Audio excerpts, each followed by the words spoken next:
Good difference. आज हम लोग बात करते हैं केतु देवता के बारे में। केतु देवता क्या है?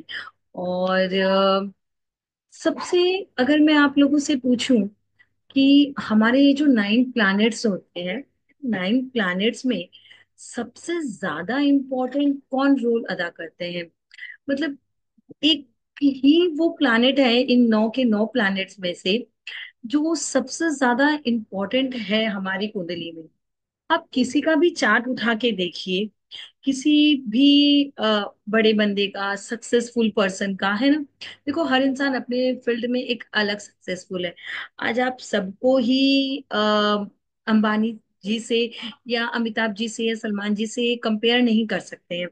बट वो बंदा जिसके फैमिली में किसी ने कुछ ना किया हो और फिर भी वो अपनी फैमिली में एक सक्सेसफुल पर्सन है, तो ये क्वालिटी भी जब आप उसमें देखोगे तो वो क्वालिटी भी आपको केतु देवता से ही नजर आएगी। क्योंकि कोई भी प्लैनेट, 9 में से 9 प्लैनेट्स में से एक केतु देवता ही ऐसे प्लैनेट है जो अगर अच्छे हो तो आपकी जिंदगी पूरी बदल जाती है। और अगर वो खराब हो जाए तो आपकी पूरी की पूरी लाइफ में प्रॉब्लम आ जाती है। मैं सबसे पहले इंपॉर्टेंट चीज आप लोगों को ये बताती हूँ कि व्हाई, हाउ हम एक केतु देवता की वजह से अपनी लाइफ में इतना प्रॉब्लम देख सकते हैं। जैसे देखिए, मेरी बात समझिए। अगर सूर्यदेव खराब है आपकी कुंडली में तो मोस्टली क्या होगा कि वो जिस हाउस में बैठे हैं या फिर जिस हाउस में वो अपनी 7th दृष्टि दे रहे हैं, ये 2 हाउस खराब हुए।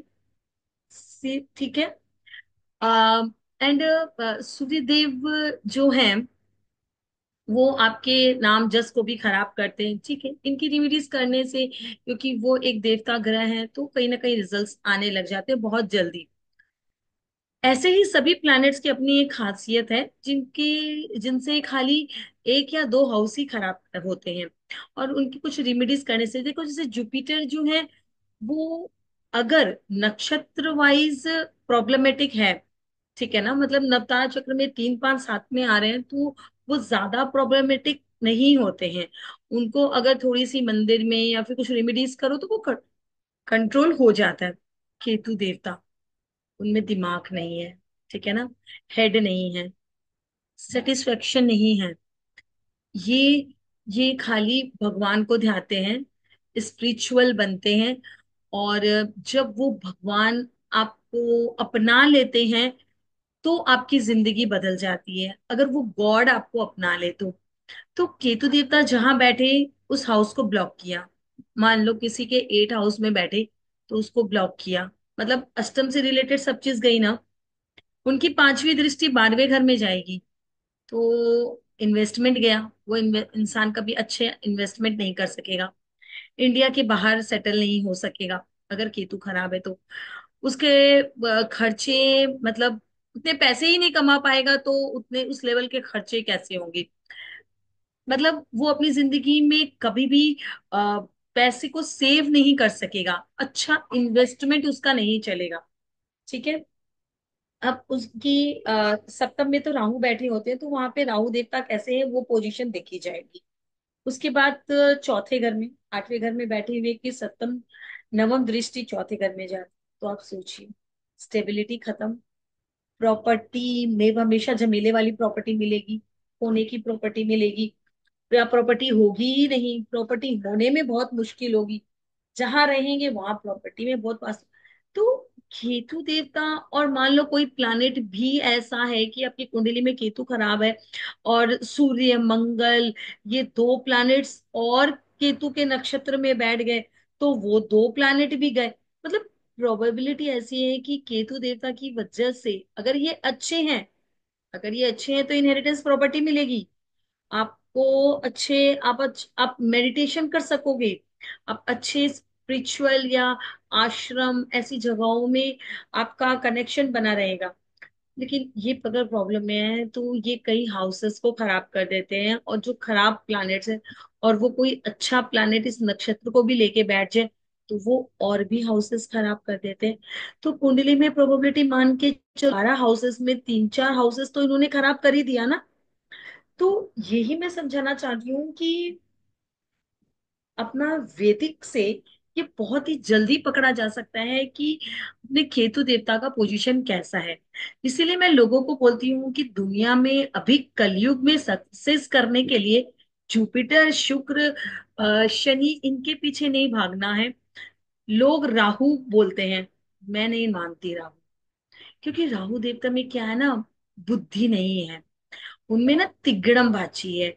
और हमेशा याद रखना, कोई भी रास्ता आज अगर गलत है तो वो आपको पीछे जरूर खींचेगा, है ना। एक समय तक ही आप गलत काम कर पाओगे, उसके बाद तो फिर क्या है, कैसे कमाओगे पैसे। लेकिन केतु देवता जो सक्सेस देते हैं, वो जो लाइफ में आपको देंगे वो स्थिर होगा, वो हमेशा आपके पास रहेगा, आप कभी डाउन नहीं होगे, है ना। ये चीज उनको आपसे मिलती है। तो मैं ये बोलती हूँ कि 9 के 9 प्लैनेट्स में से जिनकी कुंडली भी आप उठा लो, जो भी आज के टाइम में एक सक्सेसफुल पर्सन है, उनकी कुंडली में आपको केतु अच्छा मिलेगा, वो इंसान स्पिरिचुअल मिलेगा। अब क्या पॉसिबल है कुंडली में केतु खराब है। मैं एक जन का विजिट करने के लिए गई थी, मैं मोस्टली एस्ट्रो वास्तु पे ज्यादा काम करती हूँ, एक जन का विजिट करने के लिए गई थी। उनके मैंने देखा नॉर्थ ईस्ट में प्रॉब्लम है, और नॉर्थ ईस्ट में पिल्लर है। मुझे लगा कि इनको यहाँ पे पिलर क्यों मिला, हर चीज के पीछे एक रीजन होता है ना। तो क्या तो जुपिटर खराब होगा, क्या केतु खराब होगा, तो हमने देखा कि हाँ, इनका जो तीसरा नक्षत्र था वो केतु का पड़ रहा था, जिसकी वजह से उनको ये प्रॉब्लम आई। उन्होंने मुझे कहा कि मैडम आप इस पिलर का रिमेडी कर दीजिए, क्योंकि जितने भी लोग मेरे घर में आए हैं वास्तु करने के लिए, वो सभी का मानना है कि ये पिलर में प्रॉब्लम है। मैंने कहा नहीं, नहीं, मैं पिलर ठीक नहीं करूंगी। क्या होगा पिलर ठीक करने से, आपकी कुंडली में केतु का प्रॉब्लम है। मैं जब किसी के घर में वास्तु विजिट करने जाती हूँ तो मैं ये नहीं देखती कि उसके वास्तु में मुझे यहाँ क्या ठीक करना है, मैं ये देखती हूँ कि मुझे उसकी कुंडली में कौन से प्लैनेट ठीक करने हैं। आज आप इस घर में रह रहे हो, इस पिलर में आपने 2 3 मेटल डाल दिए, और काम तो सब आप केतु के खराब वाले कर रहे हो। कुछ समय बाद ऐसा होगा, जो मैं मेटल डाल के जाऊंगी आपको खराब लोग मिलेंगे, और वो बोलेंगे तुम इस मेटल को निकाल के फेंक दो, ये तुमको कुछ असर नहीं करना। आप तो वहीं के वहीं रह गए ना। इसलिए मैं लोगों को बोलती हूँ, तुम्हें ये मिला क्योंकि तुम्हारा केतु खराब है, केतु ठीक करो। हर हाउसेस के लिए अलग रेमेडी होती है, मैं लाल किताब से नहीं देती हूँ, मेरी अपनी पर्सनल रेमेडी है राशि के हिसाब से। तो मैंने उस इंसान को कहा कि तुम्हें मेडिटेशन करना है, ठीक है। केतु देवता को क्या है, गॉड पसंद है, भगवान पसंद है, नेचुरल पसंद है। तो खुले आसमान के नीचे, चाहे अपने छत में या अपनी बालकनी में या कहीं भी बैठ के तुम्हें मेडिटेशन करना है। वो जिस राशि में बैठे होते हैं ना, हम उनका मेडिटेशन करवाते हैं। तो मैंने उसे ओम नमः शिवाय पे मेडिटेशन करवाया। अब बिलीव नहीं करोगे, क्योंकि देखो, चीजों को समझने की कोशिश करो। दुनिया में ना, क्यों इस विद्या की वैल्यू कम हो रही है, क्यों ऐसे ऐसे ऐप बन गए जो लोग 30 रुपया, 20 रुपया, 25 रुपए में भी प्रिडिक्शन करें। क्या ये विद्या इतनी सस्ती है, क्या इसको समझना इतना सस्ता है। No, never. अगर इसकी सही नॉलेज है ना, तो कोई लाखों रुपया भी दे देना तो आप प्रिडिक्शन नहीं कर सकते हो। क्योंकि एक एक हाउस को भी प्रिडिक्शन करने में कम से कम 10 10 दिन चाहिए, तो भी वो कंप्लीट नहीं होता। तो चीजों को समझो कि मुझे ये क्यों मिला। वैसे ही वास्तु है, आज मुझे इस फील्ड में 12 साल हो चुके हैं, है ना। मैं अभी भी लर्निंग स्टेज में हूँ। मैं जब लोगों के घर में जाती हूँ ना, मुझे एटलीस्ट पूरा पूरा दिन लग जाता है। मैं लोगों की तरह 1 घंटे में एक घर कंप्लीट नहीं कर सकती। मैं समझती हूँ कि इसके कर्मास क्या थे, और इसकी कौन से कर्मा कुंडली में मुझे खत्म करते हैं, जिससे आज के बाद उसे ये चीज नहीं मिलेगी लाइफ में। और जब मैंने उनका केतु ठीक किया ना, मेटल तो मैंने उसमें डाल ही दिया, लेकिन जब वो केतु ठीक होगा ना, वो डायरेक्शन उसको इफेक्ट नहीं देगी। आप एक चीज सोचे हो कभी भी, वास्तु होता है ये बात मैं जानती हूँ, एस्ट्रो वास्तु उससे भी ज्यादा इंपॉर्टेंट है ये भी मैं जानती हूँ। क्या आपने कभी सोचा है नरेंद्र मोदी जी कौन से वास्तु में रहे, फिर भी आज वो कहाँ है ना। आप जब कुछ अच्छे कर्म करने लग जाते हो ना, अपनी कुंडली में प्लैनेट्स को ठीक करने लगते हो ना, अपने आप घर में ना आप मिरर को यहाँ से यहाँ कर लोगे, बेड को आप मूव कर लोगे, कोई आपका अच्छा फ्रेंड होगा, वो आपकी लाइफ में आके कुछ चेंज कर जाएगा। मैं इसी को ही स्पिरिचुअल मानती हूँ, और इसी को ही मैं सही वास्तु मानती हूँ। वास्तु के पीछे मत भागिए। आपका अगर कर्म खराब है, आपकी कुंडली अगर खराब है, आप गलत कर्मों से जुड़े हुए हैं, आपके प्लैनेट्स खराब है, और आपको दशा भी अगर खराब प्लैनेट्स की चल रही है, आपके घर में वास्तु भी गलत होगा। पूरा वास्तु ही आपके घर में गलत होगा, लोग गलत मेटल डालेंगे, गलत स्टोन डालेंगे, आपकी लाइफ में और प्रॉब्लम हो जाएगी, ब्रह्म स्थान को वो ग्रील कर देंगे।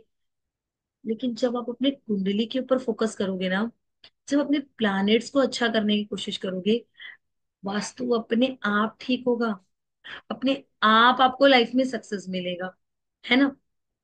इसीलिए मैं लोगों को बोलती हूँ कि अभी कलयुग के टाइम में अगर सक्सेस करना चाहते हो तो केतु देवता को ठीक करो, केतु देवता को ठीक करो। सबसे अच्छा तरीका है केतु देवता को ठीक करने का। मेरे पास लोग आते हैं, मुझसे कहते हैं कि मैम, सब लोग कहते हैं कि ये रिलेशन अच्छा कर लो, वो रिलेशन अच्छा कर लो, तो ये प्लैनेट्स अच्छा हो जाएगा। अ, केतु अच्छा करने के लिए नाना के साथ रिश्ता। मैं कहती हूँ कि ऑपरेशन से जब बच्चा होता है, ऑपरेशन से जब बच्चा होता है, तब वो निशान जिंदगी भर रह जाता है। वैसे ही जब किसी रिश्ते से जख्म मिलता है, वो जख्म रह जाता है। तो शायद इतना जिन लोगों के ऊपर बीती हूँ वो लोग कभी जिंदगी में नहीं समझ पाएंगे कि कैसे। लेकिन जब आप प्लानेट अच्छे करने लगोगे, तो अपने आप आपके मन में भी, और जो सामने वाले इंसान है उनके मन में भी आपके लिए पॉजिटिव वाइब्रेशन आने लगते हैं। और जब वो रिश्ता अच्छा होता है, वो रिश्ते आपको प्योर मिलते हैं। इसलिए मैं कभी किसी से नहीं कहती कि तुम रिश्ता अच्छा करके प्लानेट अच्छा करो। मैं कहती हूँ प्लानेट्स अच्छे करो, रिश्ते तो अपने आप चल के आएंगे, है ना। वो अपने आप समझेंगे कि यू आर गुड, वो अपने आप समझेंगे यू आर स्पिरिचुअल। आप जब किसी की बुराई ना करो, जब आप किसी को तकलीफ ना दो, तो अपने आप वो प्लैनेट्स अच्छे होते हैं ना। हाँ, फोकस करते हैं केतु देवता के ऊपर, तो केतु देवता अगर आप अपनी लाइफ में अच्छे करते हो, बेटर करते हो, तो बिलीव करिएगा आप अपनी लाइफ में बहुत सक्सेस करोगे। कलयुग में राहु नहीं, केतु सक्सेस दिलाता है। एक बार लाइफ में, एक बार, बहुत ही इंपॉर्टेंट है केतु देवता को अच्छा करना, मंदिर जाना। हफ्ते में कोई भी एक दिन चुनिए ना, जो भगवान आपको दिल से पसंद हो, लेकिन वीक में एक दिन मंदिर जरूर जाइए। खुले आसमान के नीचे सुबह पहले उठ के यूं सूर्य भगवान के आगे अपनी आंखों को जरूर मिलाइए। स्पिरिचुअल होइए, अंदर से धर्म करिए, लोगों का भला करिए। केतु देवता की एक सबसे बड़ी क्वालिटी क्या है आप जानते हो? जो इंसान नीडी है उनकी हेल्प करना। जरूरी नहीं है कि नीडी खाना ही मांगता है, जरूरी नहीं है कि नीडी कपड़ा ही मांगता है। जो इंसान जिस चीज का नीडी है उसको उस चीज के लिए हेल्प करना, उससे आपके केतु देवता अच्छे होते हैं। और 2 से 3 महीना या 6 महीना ये काम करके देखो, लाइफ पूरी बदल जाएगी। और उनसे जो स्टेबिलिटी आपको लाइफ में मिलेगी, उनसे जो सुकून आपको लाइफ में मिलेगा, वो चीज आपको कहीं भी नहीं मिलेगी। तो आप सबसे पहले अपनी कुंडली का, जो भी अच्छे एस्ट्रोलॉजर है उनसे पता करिए कि मेरे केतु देवता का पोजीशन कैसा है, इसमें सबसे बेस्ट रेमेडी क्या है, और हम कैसे इनकी रेमेडीज कर सकते हैं। और अगर आप मेरी वीडियोस में दिए गई जो मैंने अभी आप लोगों को रेमेडी बताया है, वो भी अगर आप कंटिन्यू करते हो, तो कई हद तक आप अपनी लाइफ में देखना स्टेबल सक्सेस पाओगे। ऊपर नीचे लाइफ में कभी नहीं होगा। हाँ, थोड़ा 19 थोड़ा 20 चलेगा, लेकिन एकदम 0 से एकदम 100 तक वाली लाइफ कभी नहीं आएगी। हमेशा जिंदगी में आप अपनी मेहनत से कहीं ना कहीं पहुंचोगे, और हमेशा वहां स्थिर बने रहोगे। इसीलिए आज सबसे रिक्वेस्ट है कि आप लोग फोकस करें अपने केतु देवता के ऊपर, अपनी कुंडली के। लेकिन कभी भी जल प्रभाव नहीं करना, ठीक है। हाँ, अगर आपकी कुंडली का खराब है और केतु देवता केतु के ही नक्षत्र में बैठे हैं, तब आप उसको जल प्रवाह कर सकते हो, तब आपको लाइफ में कहीं ना कहीं जाके उनसे शांति मिल सकती है। ठीक है ना। सो अभी मेरे इंस्टीट्यूट में सभी तरह के न्यू बैचेस जो हैं वो 5 तारीख से स्टार्ट होते हैं। हर महीने की 5 तारीख से मेरे इंस्टीट्यूट में बैचेस स्टार्ट होती है। तो कोर्सेज के लिए या प्रिडिक्शन जो है वो 2100 रुपीज का है। तो कोर्सेज के लिए या प्रिडिक्शन के लिए आपको अगर कोई भी डिटेल चाहिए तो आप मुझसे 7439483562 पे कांटेक्ट कर सकते हैं और व्हाट्सएप कर सकते हैं। Thank you. जय गुरुदेव।